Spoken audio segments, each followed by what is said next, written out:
Fold doesn't have me fooled. You're so good. I know. That's why I'm here right now. So good. You know, I wish players would act faster too, but I'm not sure Tiffany's tableside manner makes them want to follow her instructions. Greg Marquis with ace 7 of hearts.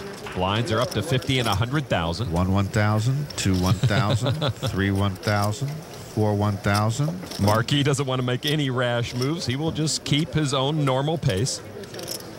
And he will raise it to 280,000. He was rather slow assembling those chips. Elon Schwartz with pocket eights. Reaching for chips. The orange are worth 5,000, the green 25,000, the lavender 100,000. He puts together 280,000 for the call. Sneed folds. Action around to Tiffany Michelle with pocket jacks. Took 1 second less, so I'm going to re-raise. You know, that type of comment does not endear you to the table. Tiffany does re-raise to 900,000. Montgomery folds. Tim Lockey gets out of the way. Action back to Marquis. Ace 7 suited shrinks with the call and raise behind him. And Marquis wastes little time folding. Back to Schwartz. How much do you have left? How much do you have left, Tiffany? Elon wants a count. Wow, you're asked how much you have left, and you just swirl a finger around your chips. This is not a friendly neighborhood. Schwartz makes the call. These folks are going to need group therapy. I don't think Table 2 is going to be having a neighborhood block party. Jacks against eights. And there is an 8. Schwartz hits a set to take the lead. All in. And he pushes all in. Well, it's all bad news for Tiffany. She doesn't have a queen. She doesn't even have a club. And she certainly doesn't have a set. Plenty of reasons for Tiffany Michelle to be worried about that flop. And Michelle will give it up. She folds without further comment, to her credit. And gives up almost 1 million chips to Elon. That's enough. Nice hand, dude. Perhaps Tiffany should try counting to 10 slowly and regroup, as this last push for the final table is not going her way.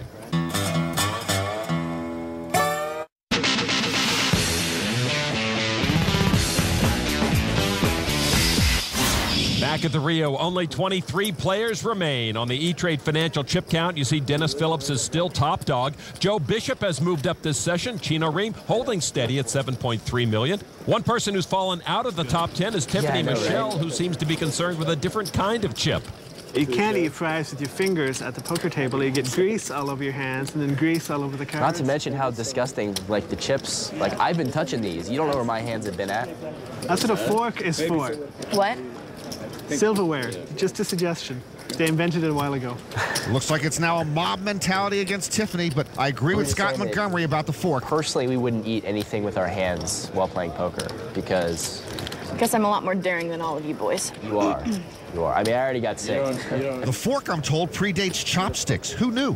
I don't eat with my hands. As a preteen, Tiffany was on the beauty pageant circuit, winning several titles, including Congeniality Awards. And I don't think any of these guys will give her that vote tonight. Tiffany did raise it to 300,000 with ace 9. Marquis has pocket queens. Action. Marquis started playing poker in January 2007. He went to a New Year's Eve party at online phenom David Benefield's house and realized how much money Benefield was making playing cards. And he calls, and he'll go heads up against the ace 9 of Tiffany Michelle. Flop, jack, jack 5. Marquis and his queens are still best. I tell you, if she just raised the brim of the baseball cap just a little, maybe she could see the flop. She checks. Marquis checks behind her. Turn card, and there's that ace. Tiffany Michelle takes the lead. She checks it. That ace, always a scare card, Lon. I'm scared, and I'm not even in the hand. They both check. River card now.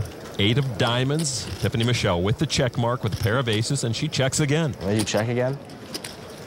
Marquis played this hand badly. Probably could have taken down the pot with a bet on the flop. Tester bet here of 200,000. That is a small bet. A raise from Michelle to 500,000. My, that's interesting. It is a small raise. Just 300,000 more for Marquis to win a pot of 1.5 million. I gave you odds. It's not that hard, buddy. Tiffany seems a little too self-satisfied there. Begging for a call, but Marquis folds it. Nice hand. Tiffany takes the small pot. Thanks to the French fries. Powered by French fries. Back to the feature table now, where Brandon Cantu has not been very active, but he's still on everybody's mind. So where you from originally anyway? They're Brandon, where you from? Vancouver, Washington. Where? Big hockey guy? Vancouver, Washington. Oh, Washington. I thought you said Cowboys. I just heard Vancouver. I stopped paying attention. whatever. What, you can't be a big hockey guy from Vancouver, Washington? Joe Bishop on the Milwaukee's Best Light Pocket Cam. Queen 6, and he folds. Over to the 22-year-old pro from Denmark, Peter Eastgate, 10-9 of spades. And Eastgate now the youngest player remaining. He races to 300,000. Cantu folds again. Action on Ivan Demidov from Russia in the small blind. Ace-queen offsuit. Demidov is 27. We have 23 players remaining. 15 of them are in their 20s. Lon, we are officially beyond old. A call from the small blind. Chris Klodnicki folds his big blind, so Demidov and Eastgate will be heads up. The flop is ace-7 deuce, a pair of aces for Demidov. The main event is a grind. It really is a young man's game. Demidov checks. Eastgate now bluffs at it with 450,000. Eastgate with the continuation bet, also known as take more of my chips. Ivan, usually a more freewheeling player, told us he's tightened up as he got deep in this tournament, and he just calls. Turn card 10 of clubs. Pair of 10s now for Eastgate, but he's still behind. Demidov checks. Don't know why Demidov's checking. Eastgate checks. Deuce of clubs pairs the board. 3 clubs out there, but Demidov has the check mark with aces up. Demidov no longer checking. He will bet 650,000. He puts out a value bet. Eastgate would need, 650,000, as you said, to try to win a pot of 2.3 million. Eastgate paired his 10 on the turn. And now he's going to raise it to 1.9 million. Eastgate gets frisky. Demidov wanted a call, he got a raise, and now he's all turned around. The 3 clubs on board helping Eastgate's case. I can't beat anything if I call. I can only beat a bluff. It's a bluff, Ivan. It's a bluff. It's a bluff. It's a bluff. It's a bluff. It's a bluff. He needs $1.25 million to call. I should be punished for playing it so bad. So I guess I have to call.